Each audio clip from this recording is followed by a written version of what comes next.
Okay, well, we're going to do something a little bit different tonight.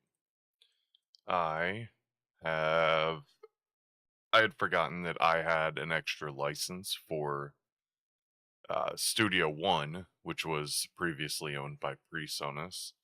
In, I believe, 2021, Fender bought them out. There was a merger, and now Fender has really taken it upon themselves to allegedly make this the best DAW that it can be, or the best period.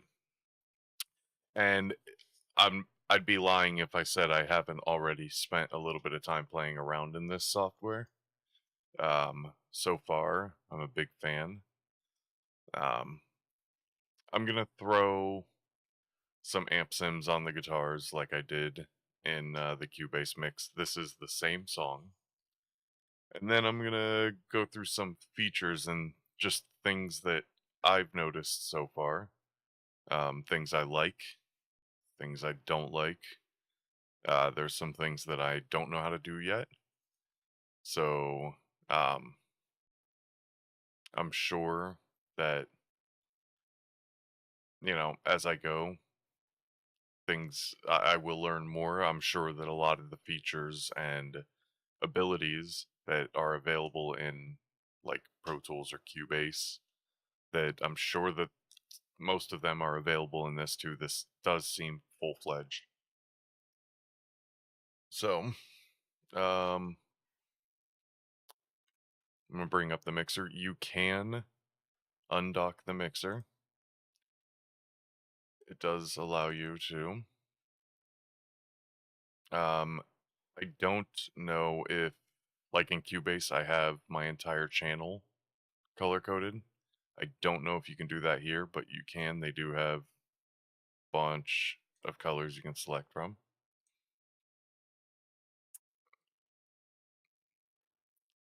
It does have, I'm going to go ahead and close that. F3 brings it up. Bing, bing. I'm going to redock it because I actually don't mind it docked. Um, I, I do like this mix console. I don't know that I want to say I like it better than Cubase's mix console, at least in the lower window. Cubase having multiple mix consoles, so in my case, I have multiple monitors. So I typically run a project window in one, and then I have an ultra wide, and I run all of my audio tracks, all my individual tracks, stereo and mono, on that, and then I put my buses, inputs, everything else up to the side. Uh, Cubase also has the control room, which has a lot of features that I really like. I'm sure that there's something similar in this. I saw something about solo and listen. But then I know this does support Q mixes as well. So if you're working with a full band, you can mix out individual cues per member. So not everybody gets their own mix, or everybody gets their own mix. Sorry. So to start, let's just go ahead and one thing that, ooh, I do like. Okay.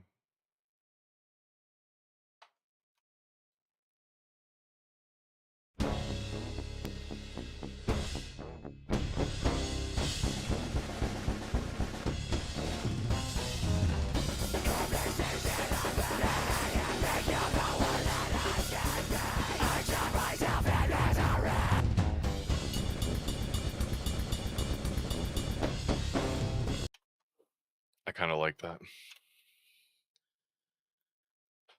That's kind of cool.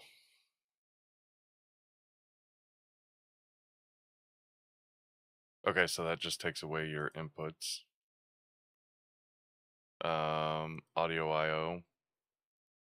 You can add bus, FX, VCAs, which is cool that it supports VCAs. I know most modern do. And then aux channels. I'll have to look into what the difference is between an aux and a bus. I'm wondering if this gives us some extra routing. So in Cubase, we have you can pull up the channel. This is similar.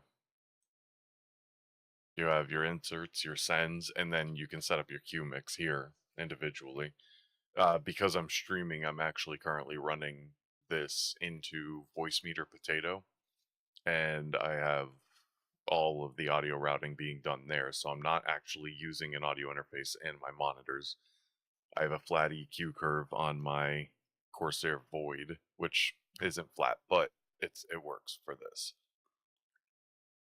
But you set your buses, you know, each track individually. This is a vocal track, so let's just go to I said we were gonna do guitar amps, so I'm pretty sure I don't have to hit Alt Shift to insert an amp sim on all of them, but in this case I'm gonna go ahead and I'm going to. It also trips me up because in Cubase I have all of my inserts and plugins set up based on category what they are. Neural. We're going to use the nameless. I believe that's what I used on these last time. Now I'm kind of curious if these are both identical. No, okay. So just because they're highlighted, I'm sure there is a way to group them. Now, how do I get that back up? Okay, so can I link these tracks?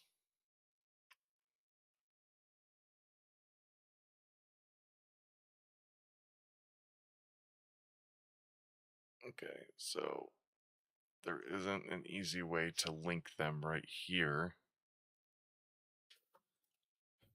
I'll have to look more into it. But let me just get some amp sims on these. Sure.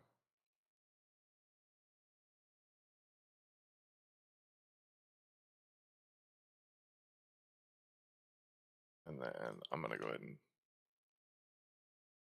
use the nameless on these three.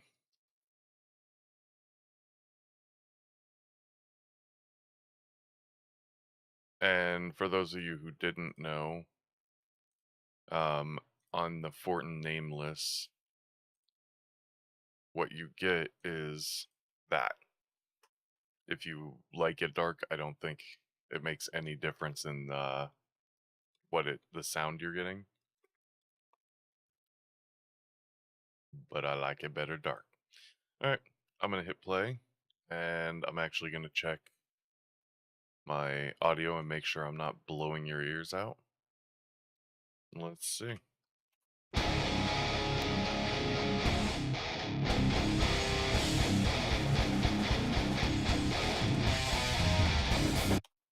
I'm going to pan these as well.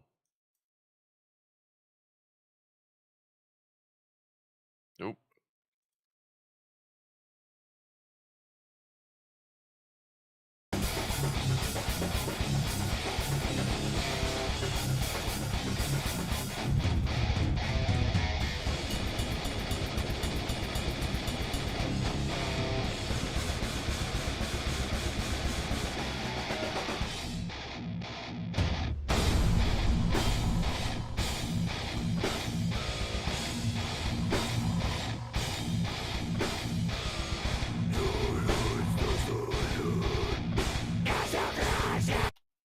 Okay. So, that's actually kind of cool. And I don't need instrument tracks up. Where are instruments? I'm assuming that. Okay. And then I probably don't need the list right now. Now, one of the nice things I liked about Cubase, especially in the mix console, is that having the mix console up right here, I could, and I'm sure I'll find it if it exists. I know you can do filter, but okay, so guitar. So you can filter them out like that. But okay, so what if GTR? Okay, cool. So if your tracks are named a certain way, you can search them quickly for reference. I like that. And I have them all right here. Cool. And that brings them all back. I like that. What is this? Showing outputs, showing inputs. VAIO1 and 2. Alright, couple of weird things. There isn't a metronome control on the bottom in your transport. It is on the master. Which you can't really hear right now, but and I haven't done it yet, but apparently there is a way to set up a drummer as a metronome rather than just having its stock metronome sound. Um, I think Cubase is a whole lot more expansive than that. Also, we have our tempo. Does anybody see 4/4? Because I'm assuming that this is in 4/4.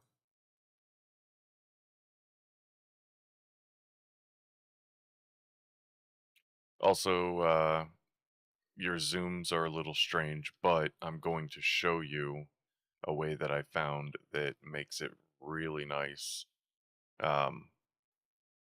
to just transport and scrub around the screen. Yeah, I'll just go ahead and show you. So up here, which I'll make it a little bit bigger, you can actually, if I zoom in, I shouldn't have done it that way, but you can scrub around here. You can also zoom and zoom, and it makes it a lot easier to move on the timeline, and it will kind of lock on the tracks that it's on. You have to click and drag up and then move around. So that feature is actually really cool. Another thing that I really liked, your quantize, having it here, that's kind of cool. I do like this bar. Now, one thing, I don't know what this is. I think it's just telling me the Vox is muted to remind me. Okay, so maybe it's something. Oh, maybe it's what I did recently. Yeah, mute guitar. Okay. It's showing me my last move, so I'm assuming that this is where I can go back and undo. Okay. Edit automation. Speaking of things that I'm not terribly fond of, um, the way that this handles automation, and maybe it's just because I haven't gotten used to it yet, and I fully intend on fleshing this song out all the way through. I want to see how it does. I mean, so far I've liked it. I haven't mixed anything. I kind of have just thrown tracks in and, kind of moved around and transported around. One of the things that I did do, I was watching a YouTube video and I saw from the NAMM conference. I don't remember the guy's name. I'm assuming that he's big in Studio One's community. But he brought up and was talking about macros. And I will show you now in the in their browser built in, okay? You've got similar to Cubase, and I'm going to keep mentioning Cubase because that's what I work in. That's what I'm in all the time. But in here, you've got your instruments, effects, loops. This has splice support. You can use splice and drag samples straight in. files on the computer, cloud, which that's what I'm going to go into, and pool. This will show you your all of the audio files that you currently have in your session here, and it will give you all of the information you're looking for. Not used is these are tracks that I deleted. There's no audio in them. And one of the things that I did is I hid some MIDI tracks. This project came with drum MIDI and bass MIDI, I believe. And something I haven't used yet, and I will try it out here, is you can pull, yeah, extract drums and extract notes. So if you have like the bass file, we have a DI, right? And if I wanted the MIDI, the notes, and I wanted to use a virtual instrument, I haven't done it yet. I don't know how well it works. I have seen it done in videos, and it seems like it actually works really well. Which also, Melodyne, this has some version of Melodyne in it. Whereas Cubase uses Very Audio. I love Very Audio. Big fan of Very Audio. Big fan of the time warping. Um, so it's kind of cool that it has Melodyne. That's nice. Now, back to the macros. If you go under Cloud and you go under Exchange and it connects, and you go under Macros, I think this is where it was. Yeah, NAM 2026. Download and install that. Oop, I will show you why. Is it F4? F5. Okay. So, um, is this macros? Macros. So something cool. And I don't even know if Cubase has something like this. I haven't seen it, but you have macro buttons across the top, all of your most common, and you can create your own macro page, right? So this will have macros for the most common things: undo, recording and restart. And you can customize all of these. You can right click on it, edit macro, and you can go through and change anything about it. Edit volume, whatever. So this one, I haven't used all of the things on it, but I wanted to show you a couple of them. So I should normalize it before, but I edited the transients normalized to 12. I edited this one and I have it normalizing to 10.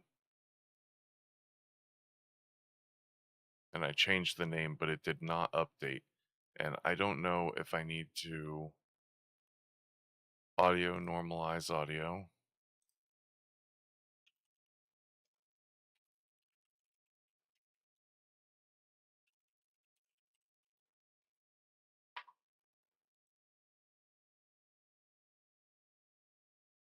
Um, we'll bring it to -10.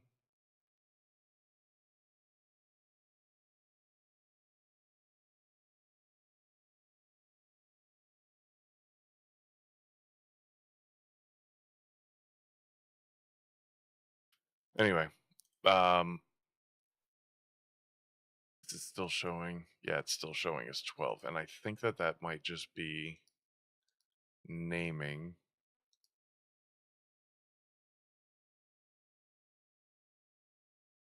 Okay. Okay, so that's actually really powerful. That's cool. But um, one of the things that I'm going to show you, and in my other test project that I was playing around with, it worked too well. But the problem was because the files I was working with, they have a 0. You know, this is your 0 line. But it was clipping out too much. So it was cutting out any audio that was like -30 dB. and below, which is a problem when you have somebody singing and it's cutting them in and out.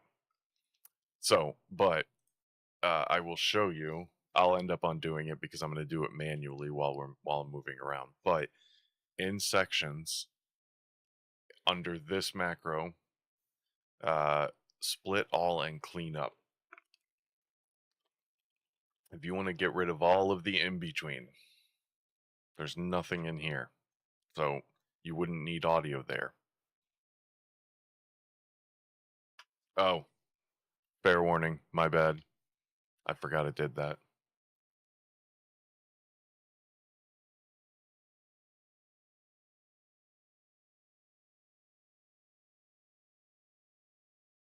It's going through every track, and it is stripping all of the silence. Okay, now just like that, now we have a billion little audio events. Now I don't work like that. I don't mind it, but that's not my workflow. So I'm going to come in and I'm going to solo drums, and I'm going to hit play. You can hear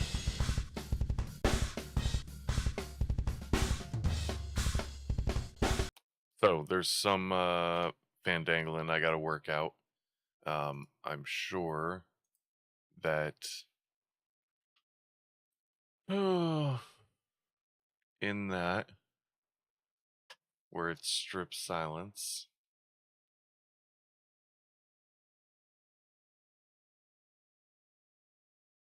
I'll have to go through it and make it work for me. And I'm also sure that if I normalize the audio, if you're watching this and you aren't aware what normalizing the audio is, normalizing the audio is when I think there was a dog hitting the door. I'm gonna check. But normalizing the audio is when you go and it takes all of the peaks and say I set it to negative 10 dB, it is going to adjust all of the audio where the peaks are hitting at negative 10 or, roughly around it. So it's going to put you really close. So it's going to bring it's a really good move when you start mixing, especially if you're going to gain stage, because it's not adjusting these faders, it is actually adjusting the gain of the track itself on its way in. So it is going to save you some heartache if you get it set up properly, especially if you're working with a lot of outboard gear. In this case, I'm not, so it doesn't really matter to me.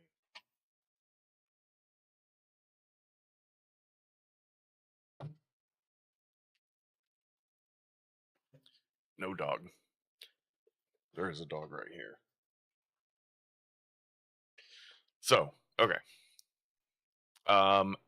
Another feature that I think is cool is if I go in and you can see I have technically 3 different things selected, okay?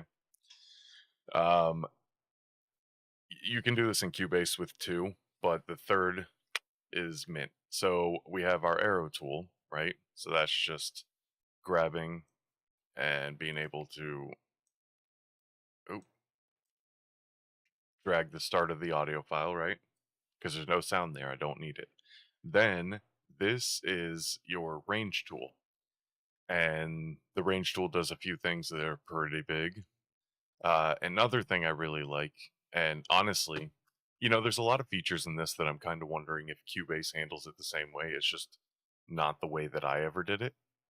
So, and I have such a fast workflow when I'm working in Cubase that like if there was an easier way to do it, it didn't even matter. I just bypassed it because I found a way, whatever.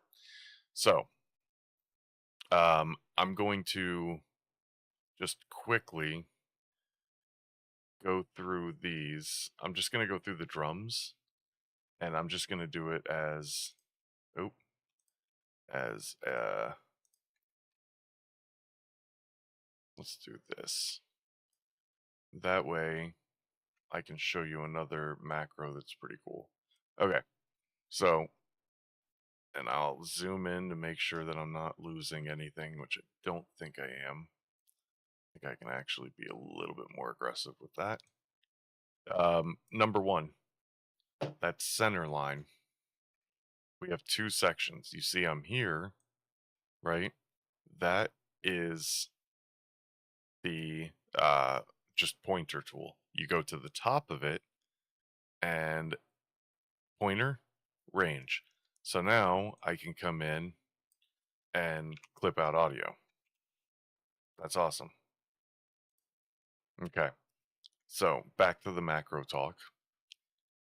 Now, one of the things that's frustrating when for viewing, like in this case, there's what, 50 tracks? There's 70 tracks, okay? Roughly, because there's some that are missing.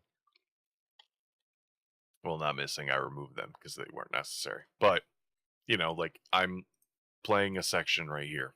I do not need to see all of the drum tracks or the faders in here. So, what I can do with this macro is hit playing, and there's the MIDI that I had hidden. But now you see that I don't have any drum tracks except for my bus in my mix console or in my project window. And it lets me just quickly focus on what it is I'm working on in that section. I don't need to see everything else. Now, in some cases, that isn't going to be useful. I won't always use that because sometimes when I'm working, you know, mixing, it's all relation to other inputs. So, you know, but pretty cool that it's there. So, I'm also going to, let me see if all of the audio starts right there.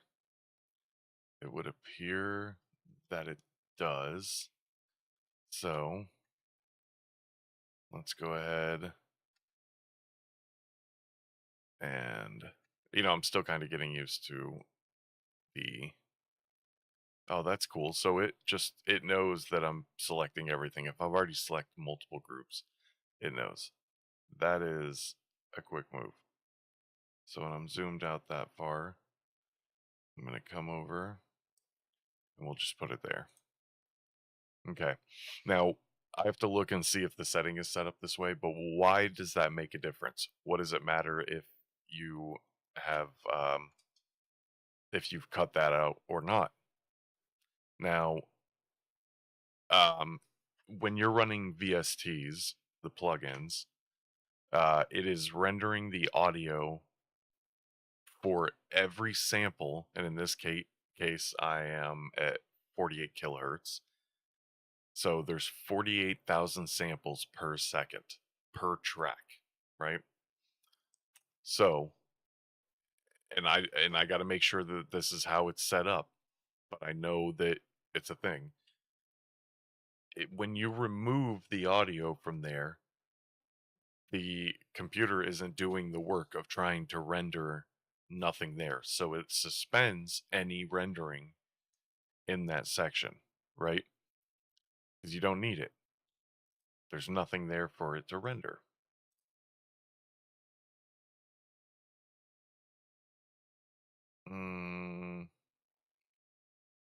I just love these Thunder Toms. Now, one thing I do wish, and I'm sure it's a thing, but I have a macro in Cubase to undo all of my solo and mutes. Um, and I'm sure that's a thing here. I just have to find it. I feel like back in the day, the transport bar or whatever toolbar would have a mute and solo, and you could click them and undo them. And maybe this is a thing here too. And I will find it because it's something I'm gonna look for. Um Ooh, okay, that was record mode. I like that. Okay. That was something I toyed with the other day. I set up an audio track, set up my microphone, and I created a loop, turned it on, and recorded. And in any other case, it would record every take, and then it would be on that one track, but they're called lanes. In this case, I'm assuming they're layers. And you could look through the lanes or layers and comp. So if I was recording a part of a song and it was 10 seconds of the song and I recorded it over and over and I sang it each time exactly the same or as best as I could, I would be able to go back and essentially select each word from each take to compose the best take that I could from each of those 10 takes. And I'm guessing that that's what that is. Replace being able to select both doesn't really make sense, so maybe I'm understanding layers wrong. Or takes. Oh yeah, instrument loop record. Record takes.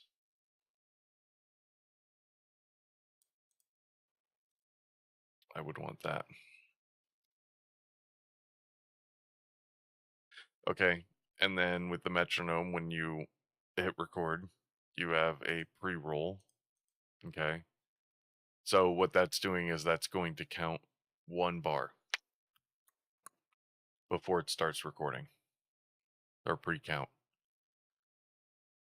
I like that. And then punching in and out. So you can set up your section and you're not recording, you're playing along, you're playing your guitar, and then boom, it starts recording what you're playing, and then it stops recording. So you can dub things a lot quicker. That's cool. I mean, I would honestly expect it to support that. So one of the features, or one of the things that we do a lot in mixing is automation. A lot of automation. It is the cheat code. It is the hack. And in Cubase, you can pretty much automate everything, anything. If just think about it. I would like to automate the frequency in my Pro Q4 on this one plugin on this one channel. You can automate it. You can move it around throughout. In this, I'm sure it supports the same thing. In Cubase, you would just drop this. This shows my automations. I have volume and pan. Expanded automation. Where do I add more automations? Add or remove. So I can add automations here. That's what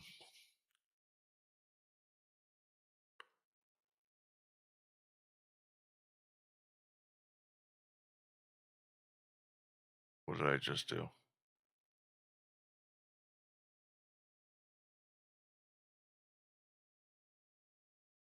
I don't know what I just did.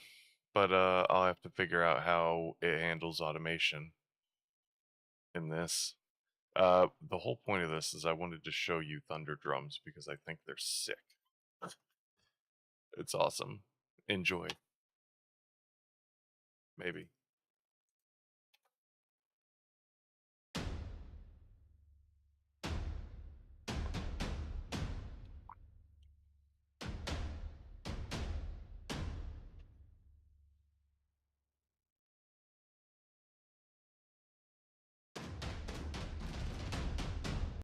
Now I'll probably end up moving this up into the drum category.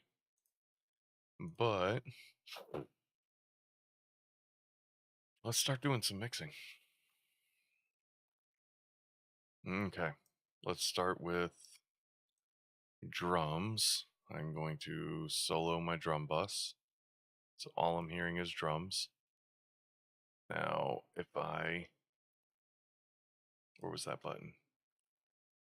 If I select all of these drums, I could take all the faders down. And I can barely read these now.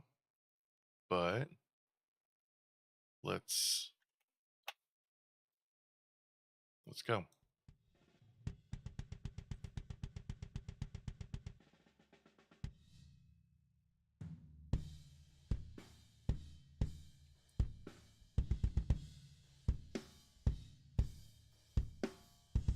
Okay.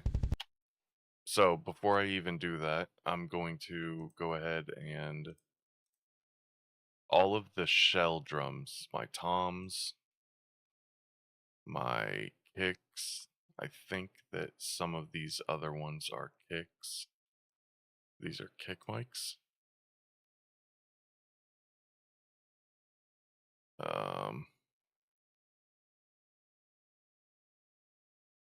This is where it would be nice to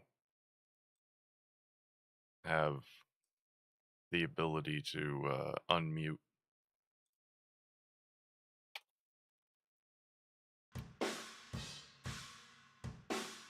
So it sounds like a room.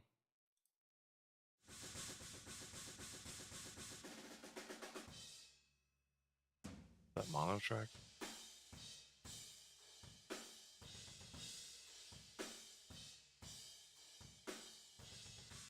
So those are mono.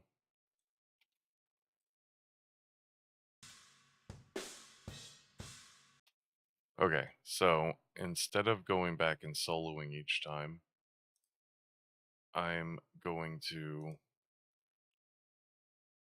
just select everything and just bring them down. Okay. And then I will just focus on these drums. Now, all of the shell drums that I currently have at Unity, I am going to use a plugin called, it's from Black Salt Audio, Black Salt. It's called Silencer. And Silencer is the sweetest gate I have found for drums. And I'm just going to quickly go through and select which drum it is. And you will see why in just a moment. All right, default, I think it comes as a snare, but which honestly, spending this much time doing this is almost pointless because I'm almost definitely going to sample these drums. And I can do it one in two ways. Remember, I have the drum MIDI. I could do it that way and just use like Stephen Slate drums or whatever. Or I can use trigger from Stephen Slate drums and just trigger them. I think that might be a little bit more work. I don't know. See how I feel. Try them out side by side. Anyway, let's continue. Toms. So I'm going to select toms.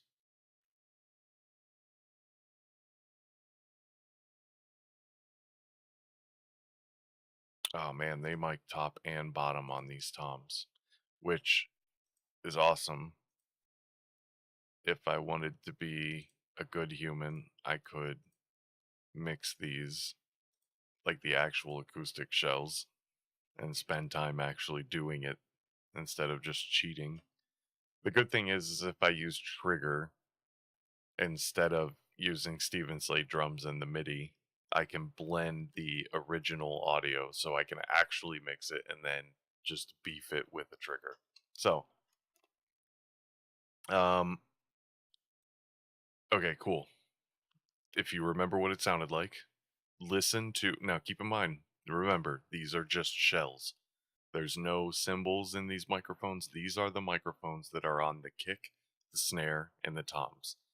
So, when I hit play, you will have a lot of cymbal bleed.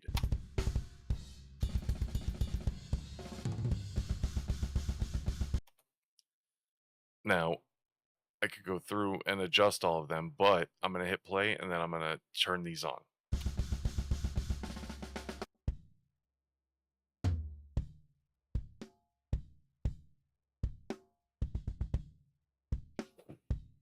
Without adjusting anything, the cymbals disappeared. And just one more time.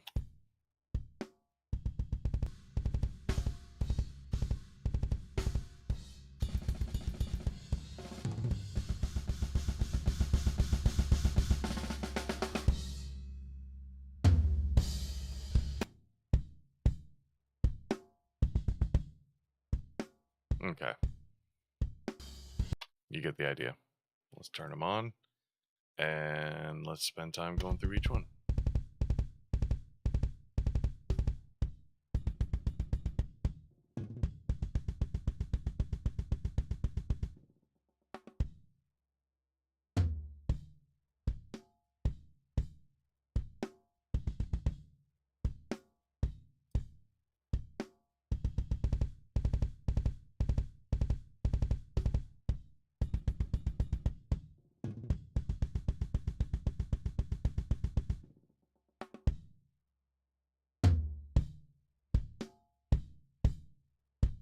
Where was I? All right, snare.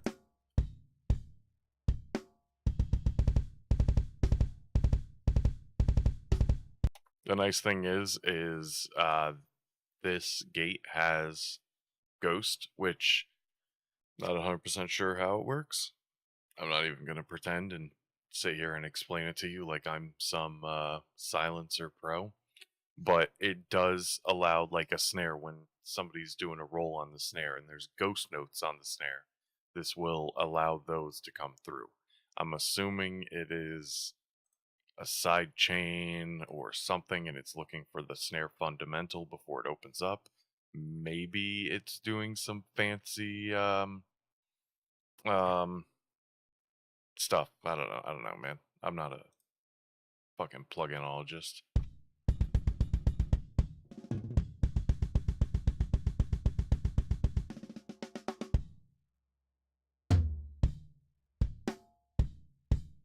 So what you heard there was a snare roll.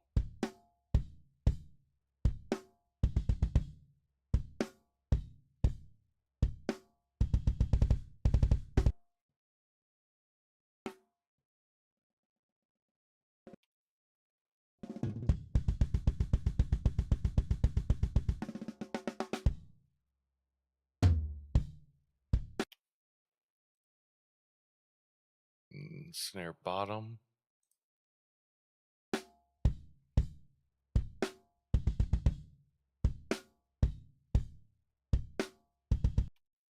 Okay. Also, my chat isn't up, so I also don't have my overview up, so I can't see if anybody's watching this. I think I'm live.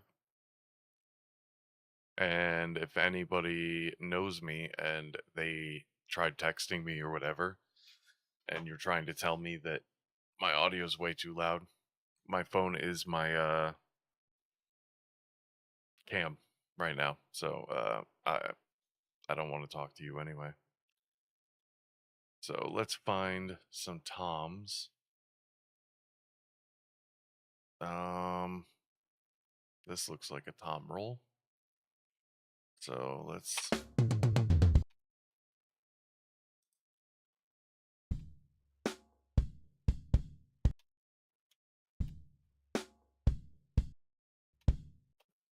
That's the other weird thing is transport. I gotta figure that out.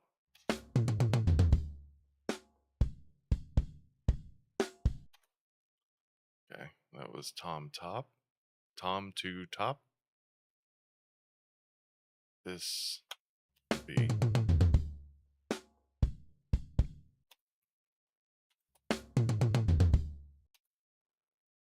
Let's see if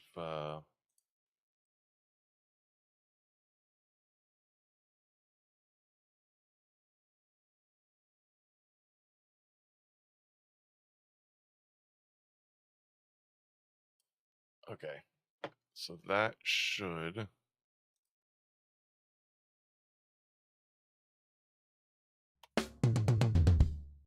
Okay. Okay, I like that better. All right, where was I? I got excited about that. I think I already did tom 2 bottom. Tom 3 top.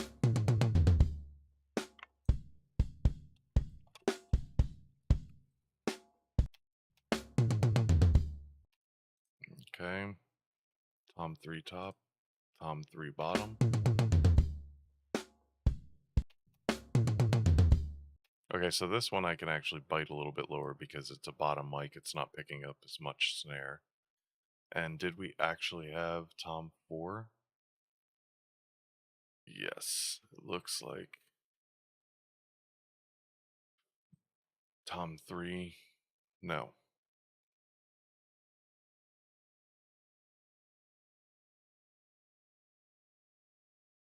Tom 4. That might be a Tom. Let's see. It might be a snare. There's no telling. Yeah, that's a Tom. That's a floor Tom. Okay. And let's get... Maybe that wasn't a Tom.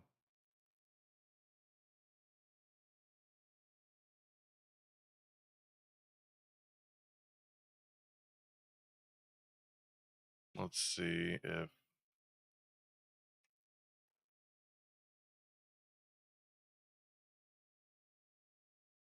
I mean, we got our roll. Toms 2 and 3. In the beginning, that might be a Tom 4. Okay, that was a Tom 4 in the beginning. Okay.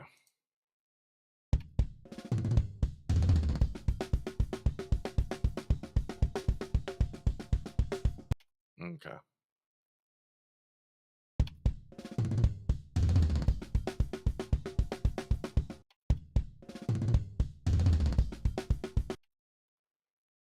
Let's listen to that flub. Oof. Okay. That's why I trigger, because trying to get the body out of that Tom, it's not impossible, but, you know, you're looking at what it's picking up, right? So you see all of this, and it seems obvious that, like, this would be a Tom hit. That is.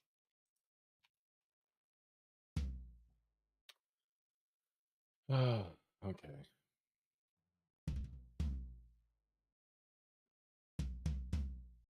Alright, I won't be lazy. Yet. I'm almost 100%. As soon as this stream ends, go into samples. It's metal. I'll spend time on it. Another cool thing, they provided DIs for everything. So the guitar and the bass are DI tracks. So let's take a listen to the bass guitar. Oh, hold on. Just kidding.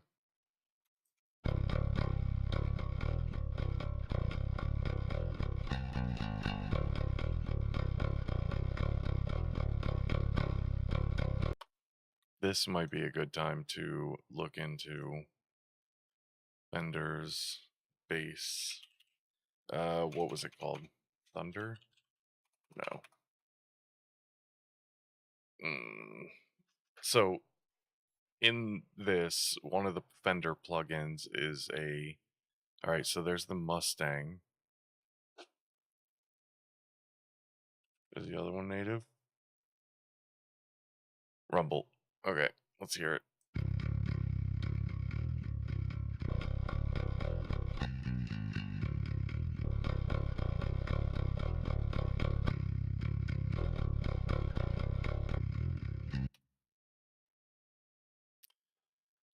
Let's add a compressor in front of it. Let's just compress the ever-living dog shit out of it. Let's use... I mean, there was enough attack, but...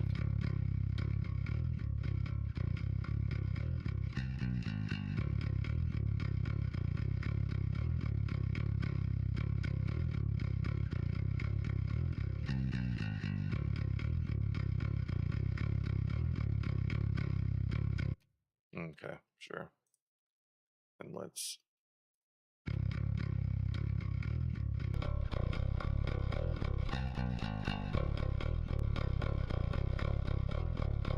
It's just a little bit after the transient is come up. Just a hair. Okay. I keep wanting to reach for my macros.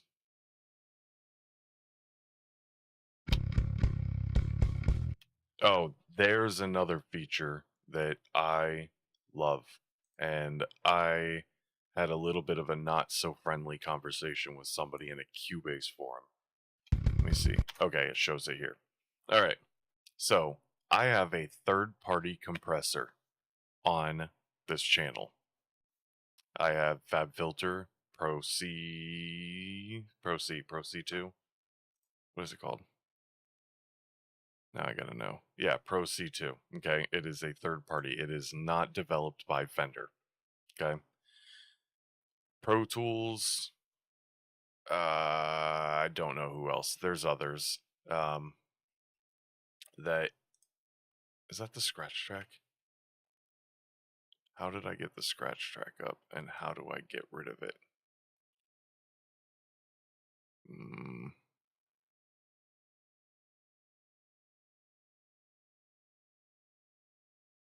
I do not need the scratch track.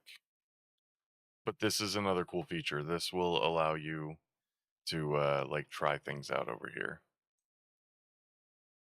But how do I get rid of it? There is view scratch pad. Okay. So back to this.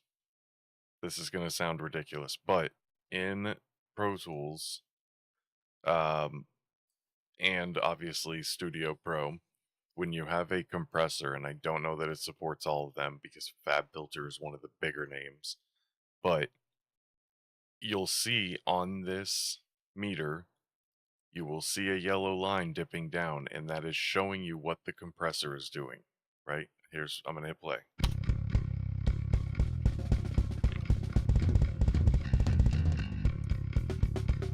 Okay.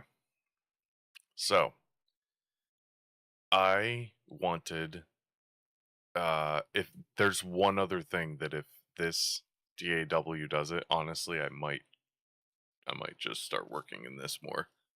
If its MIDI editing is as good as Cubase, and that's what it's known for. But uh, I was asking if there was a setting to turn on that would make the meter in Cubase do that. And someone not so gracefully let me know that no, it is not. Uh, I love to see that. It's so dumb, but for a quick reference, it makes a huge difference. That is awesome. You know what, man? Let's not jump to bass. Let's keep working on drums. So I'm gonna listen to.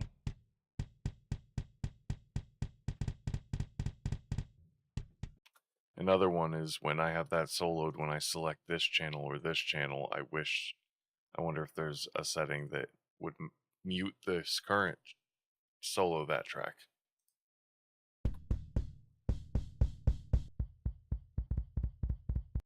So the other thing is having an EQ at the top of the track.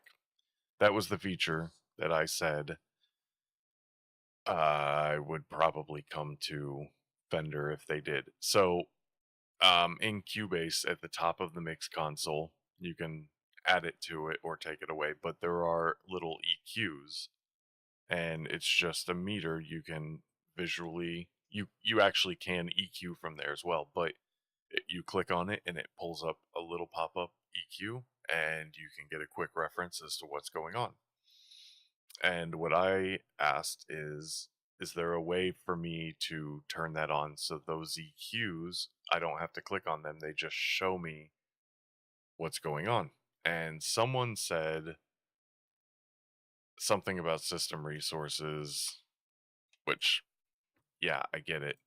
But let me show you in my monkey brain why that's BS. I just loaded, what, 12 instances of Pro Q4. Okay, cool.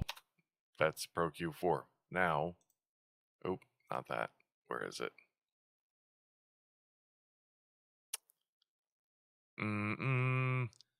Danny. Nope. Where is oh, here.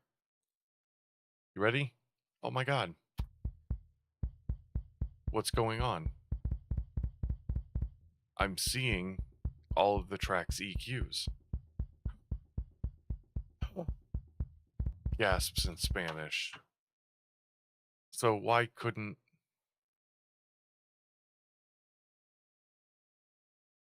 Oh, nice, and it lets me remove them all. So why couldn't it just do that? It's obviously possible. And I mean, not for nothing, but most, maybe not most, but it should be a feature that you should be able to enable and make it come with a warning. Hey, this might eat up some of your resources, but I have a desktop that I think could handle that, you know, although it looks like, all right, dude, I have a 64 core Threadripper in this machine. How is it eating up like 10% of my CPU performance? I'm probably limited off of voice meter. I should really come in here and change the block size. But I don't know where because voice meter is a ridiculous software. Alright, so I'm only going to stream for another 3 minutes now, but let's just add some things. Uh, actually, no, I want to contain the... This is going to take me a minute to get used to the layout of the plugins. But, you know what, let's use a Fender compressor. Sure.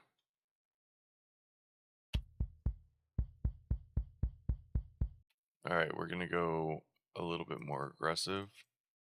Let's do a 4-to-1.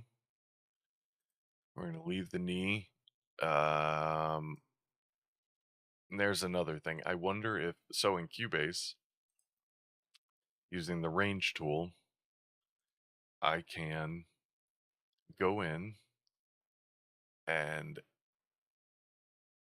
look at how long like the transient is. And it's cheating. You could just use your ears. But like I can...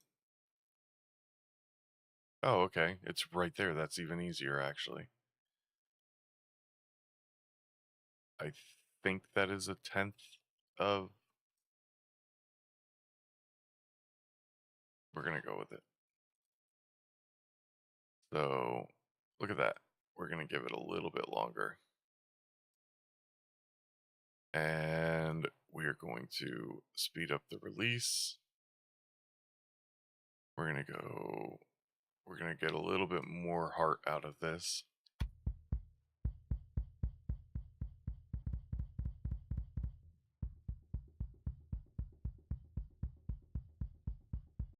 Oh, and it has a mix and a sidechain. That's the other thing. Automation mode.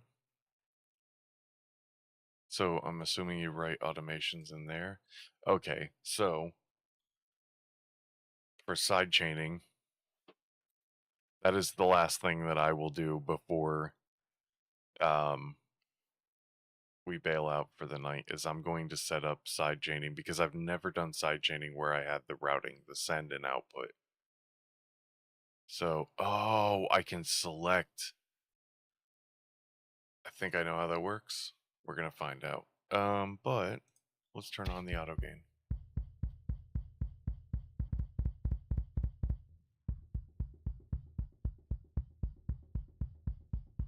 Okay, and let's get our pull tech after. And I see that's where it would be nice to have an EQ to quickly reference so I could see where this fundamental is. I'm going to assume it's around here, but we're dealing with a sub. So I'm going to go here.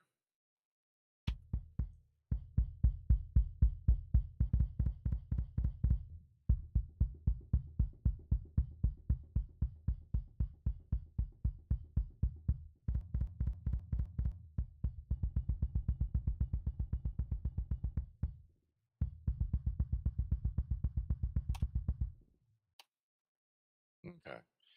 And then I don't really care about anything over here because there is nothing there. And real quick before I end my stream, I want to add, I just for the sake of um, learning. So I'm going to assume the fundamental is in the 60 range. And sure, put it right there. So here, I can tell it to be triggered. This is a multiband compressor, so I can compress frequencies, not independently, but like a range of frequencies based off of whatever. If I set it to free, I can tell it to only trigger when the frequencies in this range at 2K are above this threshold, and you can set all that. But I want to do band. I want it to be triggered in this, right? And I'm going to sidechain the kick sub send to this plugin on.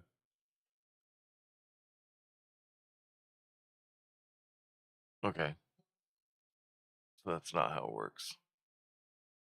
Maybe? Yeah. Okay, it's that easy.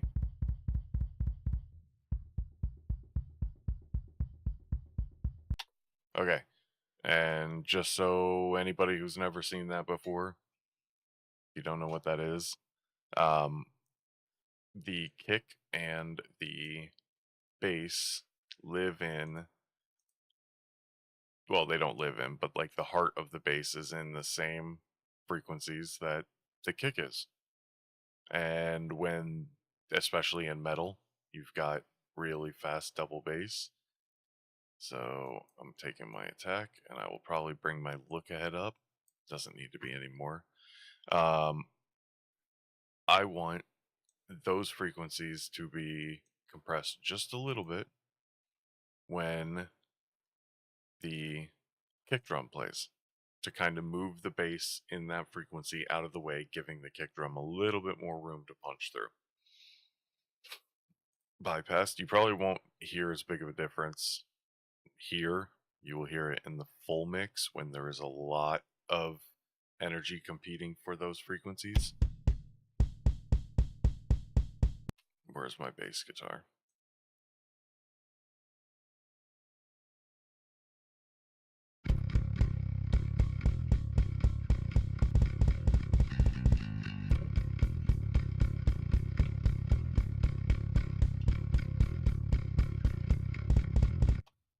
And you can do this with Pro Q4 even, because Pro Q4 has a dynamic EQ. So turn off piano roll. That will come over to 60, roughly. And you can really get in there. You wouldn't want to do that, but you can really get in there and bite it and then sidechain it and do the same thing. So that's not something I'm doing though. Remove. Pro C2. Okay, cool.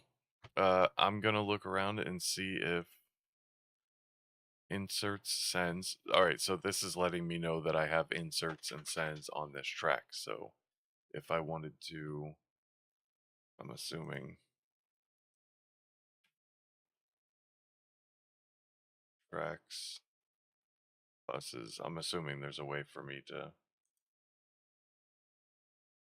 do whatever. Okay, cool. All right, good fun. Good night. I gotta let the dog out. She wants to go out. Come here, Jinx. Say hi. Say hi to the people I don't know who's watching. Come here. This is the best dog. I like this dog.